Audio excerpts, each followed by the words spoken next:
القرآن الكريم والفرقان المجيد بعد أعوذ بالله من الشيطان الرجيم بسم الله الرحمن الرحيم إن أول بيت وضع للناس للذي ببكة مباركا وهدى للعالمين صدق الله العظيم. وقال رسول الله صلى الله عليه وسلم لا تشد الرحال إلا إلى ثلاثة مساجد: مسجد الحرام ومسجد الأقصى ومسجدي هذا. صدق رسول الله صلى الله عليه وسلم. رب اشرح لي صدري ويسر لي أمري واحلل عقدة من لساني يفقهوا قولي. رب يسر ولا تعسر وتمم بالخير وبك نستعين. سبحانك لا علم لنا إلا ما علمتنا إنك أنت العليم الحكيم. எல்லா புகழும் புகழ்ச்சியும் ஏக வல்லவனாகிய அல்லாஹு ஜல்ல ஷானஹு வ தஆலா ஒருவனுக்கே உரித்தாகுக. கண்மணி நாயகம் முஹம்மது ரசூலுல்லாஹ் ஸல்லல்லாஹு அலைஹி வஸல்லம் அவர்களின் மீதும் அன்னாரது அடிச்சுவடுகளை அப்படியே பின்பற்றி நடந்த சத்திய சஹாபாக்கள், தாபியங்கள், தபா தாபியங்கள், ஹுஃபால்கள், ஷஹதாக்கள், நல்லோர்கள், பெரியோர்கள் என இந்த உம்மத்தினர்களாகிய நம் அனைவரின் மீதும் எல்லாம் வல்ல அல்லாஹ்வின் நல்லருள் என்றென்றும் நிறைவாக உண்டாவதாக. ஆமீன். கண்ணியத்திற்குரியவர்களே, சங்கையான ஹஜ்ஜுடைய மாதத்திலே நாம் இருக்கிறோம். எப்பொழுது ஷவ்வாலுடைய மாதம் ஆரம்பமாகிவிட்டதோ அதிலிருந்து ஹஜ்ஜுடைய காலங்கள் ஆரம்பமாகிவிட்டன. அல்லாஹ்வின் கிருபையால் நமது மஹல்லாவிலிருந்தும் சரி, வெளி மஹல்லாவிலிருந்தும் சரி, எல்லா இடங்களிலிருந்தும் அல்லாஹுடைய வீட்டை தரிசிப்பதற்காக வேண்டி முஸ்லிம்கள் படையோடு கிளம்புகிறார்கள். அங்கே ஒரு சிலர்கள் சென்று அடைந்தவர்களும் இருக்கின்றார்கள். இன்னும் ஒரு சிலர்கள் இங்கிருந்து புறப்படவும் இருக்கின்றார்கள். ஆக எல்லாம் வல்ல இறைவன் யார் யாரெல்லாம் இந்த வருடம் ஹஜ்ஜி செய்கின்றார்களோ உலகம் முழுக்க உள்ள அனைத்து முஸ்லிம்களுக்கும் யார் யாரெல்லாம் ஹஜ்ஜி செய்கின்றார்களோ அல்லாஹு தாலா அவர்களது பயணத்தை லேசாக ஆக்குவானாக. அது மட்டுமல்லாமல் அவர்களுக்கு மென்மேலும் ஹஜ்ஜுடைய பாக்கியத்தையும் உம்ரா செய்யக்கூடிய பாக்கியத்தையும் அல்லாஹ் தந்தல் புரிவானாக. அது மட்டுமல்லாமல் யார் யாரெல்லாம் ஹஜ்ஜும் உம்ராவும் செய்யாமல் இருக்கின்றார்களோ நம் அனைவரும் அல்லாஹு தாலா அல்லாஹுடைய வீட்டை பார்ப்பதற்கும் ரசூலுல்லாஹி ஸல்லல்லாஹு அலைஹி வஸல்லம் ரௌதா ஷரீஃபிற்கு சென்று ஆயிரம் தடவை சலாத்தையும் சலாமையும் சொல்வதற்கும் அல்லாஹ் தஆலா தௌஃபீக் செய்வானாக. ஆமீன். கண்ணியத்திற்குரியவர்களே, இன்றைய ஜும்மா உரையில் நாம் காணவிருப்பது மக்காவை பற்றி நாம் காணவிருக்கிறோம். மக்கா என்ற ஊர் மிகவும் பரக்கத்து பொருந்திய ஊர். மக்கா என்ற ஊர் இந்த உலகிலேயே உருவான முதல் ஊர். மக்கா என்ற ஊர் வஹி இறங்கிய ஊர். மக்கா என்ற ஊர் ரசூலுல்லாஹி ஸல்லல்லாஹு அலைஹி வஸல்லம் பிறந்த ஊர் என்று சொல்லி பலவிதமான சிறப்புகள் அந்த மக்காவிற்கு இருக்கின்றன.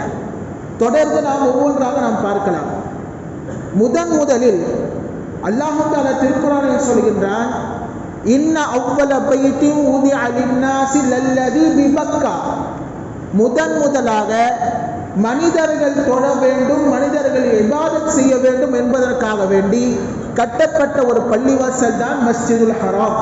மக்காவில் இருக்கக்கூடிய அந்த மஸ்ஜிதுல் ஹராம் என்பதாக அல்லாஹு தஆலா சொல்கின்றான். ஹதீஸிலும் கூட சஹாபாக்கள் கேள்வி கேட்பார்கள், யா ரசூலல்லாஹ், இந்த உலகிலேயே வந்த முதல் பள்ளிவாசல் எது என்று சொல்லி கேட்கும் பொழுது நபி அவர்கள் சொன்னார்கள், அவ்வளவு மஸ்ஜிது உலிய ஃபில் அர்த், பூமியிலேயே உண்டான முதல் பள்ளிவாசல் அல் கஅபா. கஅபத்துல்லா இருக்கக்கூடிய மஸ்ஜிதுல் ஹராம் தான் அல்லாஹு தஆலா முதலாக உருவாக்கினான். பின்பு என்ன பள்ளிவாசல் உருவானது? முதலாவதாக காபா இருக்கக்கூடிய மஸ்ஜிதுல் ஹராம். இரண்டாவதாக உருவான பள்ளிவாசல் எது என்று சொல்லி ரசூலுல்லாஹி ஸல்லல்லாஹு அலைஹி வஸல்லம் கேட்கும் பொழுது அவர்கள் சொன்னார்கள் சும்ம பைத்துல் மக்திஸ், இரண்டாவதாக பலஸ்தீனில் இருக்கக்கூடிய மஸ்ஜிதுல் அக்ஸா உருவானது என்பதாக சொன்னார்கள் ரசூலுல்லாஹி ஸல்லல்லாஹு அலைஹி வஸல்லம்.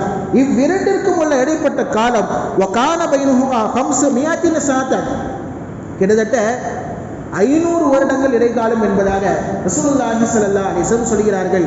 முதலாவதாக கஅபத்துல்லாவை அங்கே கொண்டு வந்து 500 வருடங்களுக்கு கழித்துதான் மஸ்ஜிதுல் அக்ஸாவை அல்லாஹ் தஆலா மலக்குமார்களை வைத்து கட்டுகின்றான் என்ற ஒரு செய்தி ஹதீஸ்களின் மூலமா நமக்கு காண கிடைக்கிறது. இந்த ஹதீஸ் புகாரி முஸ்லிமில் பதிவு செய்யப்பட்டுள்ளது. இந்த மக்கா இருக்கின்றதே பரக்கத்து பொருந்திய ஊர்.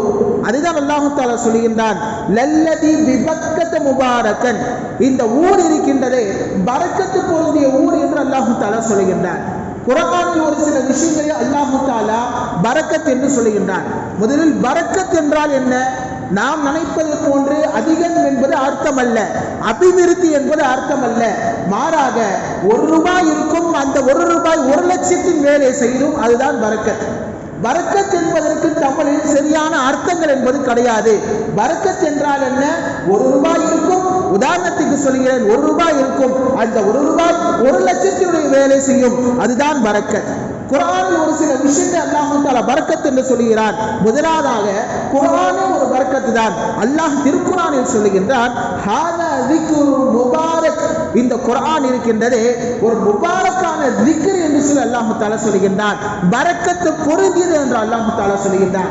காரணம், அதில் இருக்கக்கூடிய ஒவ்வொரு வார்த்தைகளுக்கும் ஒவ்வொரு அர்த்தங்களும் ஒவ்வொரு கருத்துக்களும் இருக்கின்றன.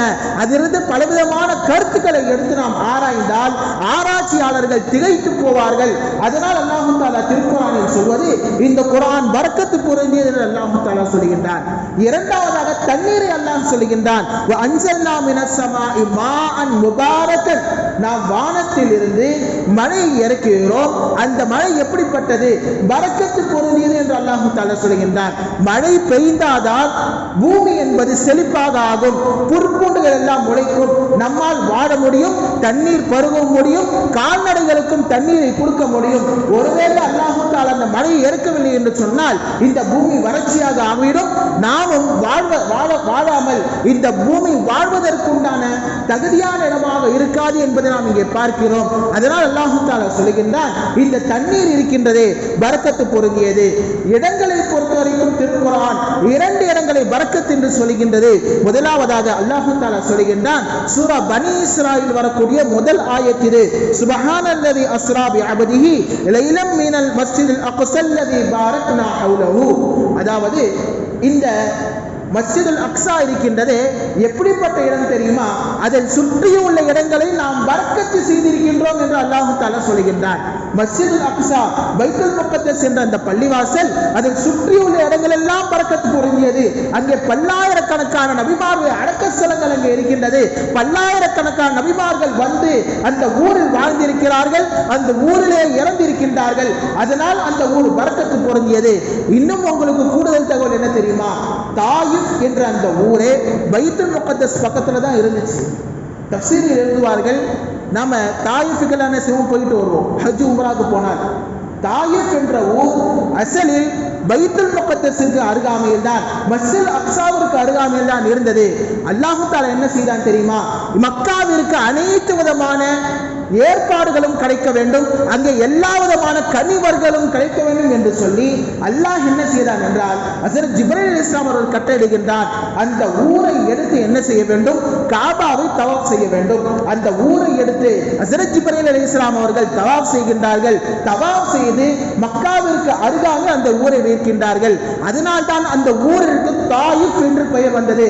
காபாவை வலம் வந்ததால் அந்த ஊருக்கு தாயிஃப், தாயிஃப்னா என்ன அர்த்தம்? தவாப் செய்தது என்று அர்த்தம். அதனால் அந்த பெயர் வந்தது என்பதாக குர்ஆன் உள்ள முஃபஸ்ஸிரீன்கள் இங்கே எடுத்து எழுதுவார்கள். ஆக அந்த ஊர் பரக்கத்து பொருந்தியது என்று அல்லாஹ் தஆலா சொல்கின்றான். அதுக்கடுத்து அல்லாஹ் தஆலா சொல்வது இந்த மக்காவுடைய ஊர் இருக்கின்றதே, மக்கா என்பது பரக்கத்தான ஊர் என்று அல்லாஹ் தஆலா சொல்கின்றான். காரணம், அந்த மஸ்ஜிதுல் அக்ஸா மஸ்ஜிதுல் ஹராமில் சென்று நாம் தொழுதால், ஒரு வக்த் தொழுதால் அல்லாஹ் தஆலா 1 லட்சம் நன்மைகளை தருகின்றார். நீங்கள் எங்கு போய் சென்று தொழுதாலும் சரி, நபி ஸல்லல்லாஹு அலைஹி வஸல்லம் அவர்கள் கட்டிய மஸ்ஜித் நபவியில் தொழுதாலும் சரி, அல்லது பைத்துல் முகத்தஸ் சென்று தொழுதாலும் சரி, 1,00,000 நன்மைகளை ஒரு வக்தில் நம்மால் பெற முடியாது. ஆனால் அந்த காபத்துல்லாவில் சென்று மஸ்ஜித் ஹராமிற்கு சென்று நாம் தொழுதால் 1,00,000 நன்மைகள் கிடைக்கின்றது என்று சொல்லி நமக்கு ரசூலுல்லாஹி ஸல்லல்லாஹு அலைஹி வஸல்லம் அவர்கள் சொல்லித் தருகின்றார்கள். அது மட்டுமல்ல, ஒரு விஷயத்தை பார்த்தாலே நன்மை எது என்று சொன்னால் அது காபத்துல்லாவை பார்த்தாலே நன்மைதான். சும்மா உட்கார்ந்துட்டு இருக்கிறாரு, எதுவுமே அமல் செய்யல, குர்ஆன் ஓதவில்லை, சும்மா நம்ம அந்த காபத்துல்லாவை பார்த்து கொண்டே இருந்தால் அது நமக்கு நன்மை தரக்கூடியதாக இருக்கின்றது. அதனால் அந்த ஒரு பரக்கத்து பொருந்தியது என்று சொல்லி அல்லாஹு தஆலா திருக்குர்ஆனில் சொல்லி காட்டுகின்றான். அது மட்டுமல்ல, லட்சக்கணக்கான ஹாஜிமார்கள் அங்கே தங்குகிறார்கள். அந்த ஊர் எப்படிப்பட்ட ஊர்? லட்சக்கணக்கான ஹாஜிமார்களை தனக்குள் வாங்கிக் கொண்டு அனைத்து விதமான ஏற்பாடுகளும் செய்து கொடுக்கக்கூடிய ஊர் தான் அந்த மக்கா என்ற ஊர். ஆகவே லட்சக்கணக்கான ஹாஜிமார்களும் சரி, உம்ரா செய்பவர்களும் சரி, வருடந்தோறும் சந்திக்கின்றது. இது யாரால் முடியும்? அந்த மக்காவுடைய பரக்கத்தால் அல்லாஹு தஆலா அந்த ஊரை செழிப்பாக ஆக்கி வைத்திருக்கின்றான் என்பதை நாம் இங்கே பார்க்க முடியும். ஆக மக்கா இருக்கின்றது மிகவும் பரக்கத்து பொருந்திய ஊர் என்பதாக அல்லாஹு தஆலா சொல்லுகின்றான். நாம் ஒருவேளை பயணம் செய்ய வேண்டும் என்று சொன்னால், ஆன்மீக ரீதியாக நாம் ஒரு பயணம் செய்ய வேண்டும் என்று சொன்னால் 3 இடங்களுக்கு தான் பயணம் செய்ய வேண்டும். ரசூலுல்லாஹி ஸல்லல்லாஹு அலைஹி வஸல்லம் சொல்கின்றார்கள், லா துஷத்து ரிஹாலு இல்லா இலா ஸலாசி மஸ்ஜித்.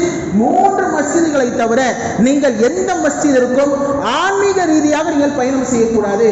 அதில் முதலாவதாக ரசூலுல்லாஹி ஸல்லல்லாஹு அலைஹி வஸல்லம் சொன்னார்கள் மஸ்ஜிதுல் ஹராம், இரண்டாவதாக மஸ்ஜிதுல் அக்ஸா, மூன்றாவதாக சொன்னார்கள் மஸ்ஜிதி ஹாதா, அதாவது நான் கட்டிய இந்த மஸ்ஜித் நபவி என்பதாக ரசூலுல்லாஹி ஸல்லல்லாஹு அலைஹி வஸல்லம் சொல்லக்கூடிய ஹதீஸை நாம் இங்கே பார்க்கிறோம். அந்த அளவிற்கு இஸ்லாத்தினுடைய ஒரு அடையாள சின்னமாக இருக்கக்கூடியதுதான் அந்த மக்கா என்ற ஊர், அந்த காபத்துல்லா இருக்கக்கூடிய இடம் என்பதை நாம் இங்கே பார்க்கின்றோம்.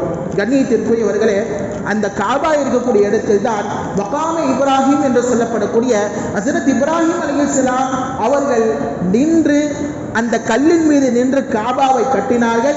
அது லிஃப்டை போன்று செயல்பட்டது என்பதாக முஃபஸ்ஸிரீன்கள் எழுதுவார்கள். ஒரு தடவை ரசூலுல்லாஹி ஸல்லல்லாஹு அலைஹி வஸல்லம் அவர்கள் ஹஜ்ஜத்துல் விதாவில் காபாவை தவாஃப் செய்கின்றார்கள். தவாஃப் செய்து முடித்த பின்னால் ஹஜ்ரத் உமர் ரலியல்லாஹு அன்ஹு அவர்கள் கேட்கின்றார்கள், இந்த கல்லு நம்ம இப்ராஹிம் அலைஹிஸ்ஸலாம், நமது தந்தை ஹஜ்ரத் இப்ராஹிம் அலைஹிஸ்ஸலாம் அவர்கள் நின்று காபா கட்டி கல்லா என்று கேட்கும் பொழுது அதற்கு நபி அவர்கள் ஆம் என்று பதில் சொல்கின்றார்கள். சொன்னவுடன் அதற்கு ஹஜ்ரத் உமர் ரலியல்லாஹு அன்ஹு சொல்கின்றார்கள், அஃபலா நத்தகிதுஹு முஸல்லா, நாம் இந்த மகாமே இப்ராஹிம் இருக்கக்கூடிய இடத்தை தொழுமிடமாக ஆக்கிக் கொள்ளலாமே என்பதாக ஹஜ்ரத் உமர் ரலியல்லாஹு அன்ஹு அவர்கள் சொன்ன பொழுது உடனே அல்லாஹு தஆலா வஹி இறக்கிறான், வத்தகுது மின் மகாமி இப்ராஹிம் முஸல்லா, தவாஃப் செய்து முடித்த பின்னால் மகாமே இப்ராஹிமில் அருகாமையில் நின்று நீங்கள் 2 ரக்காத்துகளை தொழ வேண்டும் என்ற சட்டம் ஹஜ்ரத் உமர் ரலியல்லாஹு அன்ஹு அவர்களால் வந்தது என்று சொல்லி நாம் இங்கே பார்க்கிறோம். அந்த மகாமே இப்ராஹிம் என்ற அந்த கல் சொர்க்கத்திலிருந்து இறக்கப்பட்ட கல் என்பதும் நாம் இங்கே கவனத்தில் கொள்ள வேண்டும். அடுத்ததாக காபத்துல்லாவில் ஒரு பொருள் இருக்கின்றது, அதுதான் ஹஜ்ருல் அஸ்வத் என்ற ஒரு கல். அசலில் அது ஏன் ஹஜ்ருல் அஸ்வத் என்று ஆனது என்று சொன்னால், கருப்பாக இருப்பதால் ஹஜ்ருல் அஸ்வத் என்று பொருள். ஹஜர் என்றால் கல், அஸ்வத் என்றால் கருப்பு, கருங்கல் என்று பொருள். ஏன் கருப்பாக ஆனது? ரசூலுல்லாஹி ஸல்லல்லாஹு அலைஹி வஸல்லம் சொல்கின்றார்கள், நஸலல் ஹஜ்ருல் அஸ்வத் மினல் ஜன்னா, இந்த ஹஜ்ருல் அஸ்வத் என்ற கல் இருக்கின்றது சொர்க்கத்திலிருந்து வந்தது. வஹுவ அஷத்து பயாலம் மினல் லபன், அது பாலை விட வெண்மையாக இருக்கும். பாலை வெண்மை, பாலை விட அந்த ஹஜ்ருல் அஸ்வத் கல் வெண்மையாக இருக்கும். ஏன் கருப்பான ஆனது தெரியுமா? ஆதமுடைய மக்கள் அதை தொடுவார்கள். எப்படி தொடுவார்கள்? அவர்கள் பாவம் செய்த நிலையில் என்ன செய்வார்கள்? தொடுவார்கள். ஆதமுடைய மக்கள் அனைவரும் பாவம் செய்தவர்கள் தான், செய்யக்கூடியவர்கள் தான். அந்த பாவத்தின் காரணமாக, நாம் செய்த அந்த பாவத்தின் காரணமாக அந்த கல்லில் தொடுவதால் அந்த கல் கருப்பாக ஆகிவிட்டது என்று சொல்லி ரசூலுல்லாஹி ஸல்லல்லாஹு அலைஹி வஸல்லம் சொல்லக்கூடிய ஹதீஸ் திர்மிதி ஷெரீஃபில் பதிவு செய்யப்பட்டுள்ளது. ஆக சொர்க்கத்திலிருந்து இறங்கிய கல் அந்த ஹஜ்ருல் அஸ்வத் கல் எப்படி வந்தது? ஹஜ்ரத் ஆதம் அலைஹிஸ்ஸலாம் அவர்கள் சொர்க்கத்திலிருந்து இறக்கப்படும் பொழுது ஒரு சில பொருட்களை கொண்டு வந்தார்கள் உலகிற்கு. அதில் ஒரு கல் தான் ஹஜ்ருல் அஸ்வத் கல்லாக இருக்கின்றது என்பதை நாம் இங்கே கவனத்தில் கொள்ள வேண்டும்.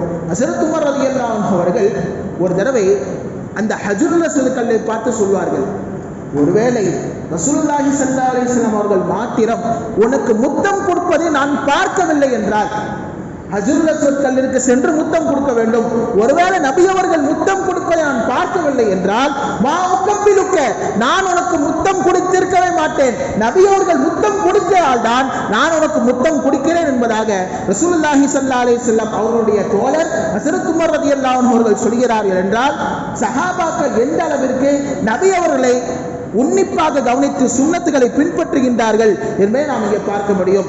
ஹஜ்ருல் அஸ்வத் கல்லை நாம் இப்படி தொட்டு முத்தமிடுவதால் நாளை கியாமத் நாளில் என்ன பலன் கிடைக்கும் என்று சொல்லி நபி அவர்கள் சொல்லுகின்றார்கள், வல்லாஹி அல்லாஹ்வின் மீது சத்தியமாக லயபஅஸஹுன்னல்லாஹு யௌமல் கியாமத்தி, யானி அல் ஹஜ்ருல் அஸ்வத், நாளை கியாமத் நாளில் ஹஜ்ருல் அஸ்வதை அல்லாஹ் தஆலா என்ன செய்வான், அதற்கு ஒரு உருவத்தை கொடுப்பான்.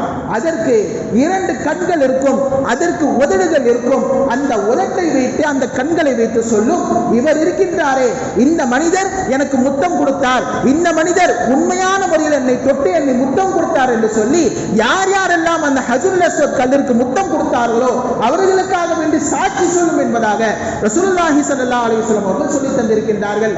ஆக ஹஜ் செய்யக்கூடிய ஹாஜிமார்கள் அந்த கல்லிற்கு முத்தம் கொடுப்பதற்கு முயற்சி செய்ய வேண்டும்.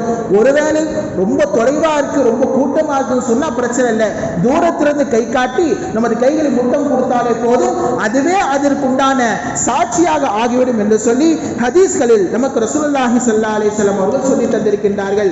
ஆக நிறைய விஷயங்கள் இருக்கின்றன. நாம் காபாவை பற்றி பேசினால் பேசிக்கொண்டே போகலாம். எதற்காக வேண்டி இந்த விஷயங்கள் சொல்லப்படுகிறது சொன்னால், செல்வந்தர்கள் அதிகமாக இருக்கின்றார்கள், ஆரோக்கியம் இருக்கக்கூடிய காலத்தில் நாம் ஹஜ் செய்ய வேண்டும், செல்வம் இருக்கக்கூடிய காலத்தில் ஹஜ் செய்ய வேண்டும், கடமையாக இருக்கக்கூடிய நேரத்தில் நாம் ஹஜ் செய்ய வேண்டும்.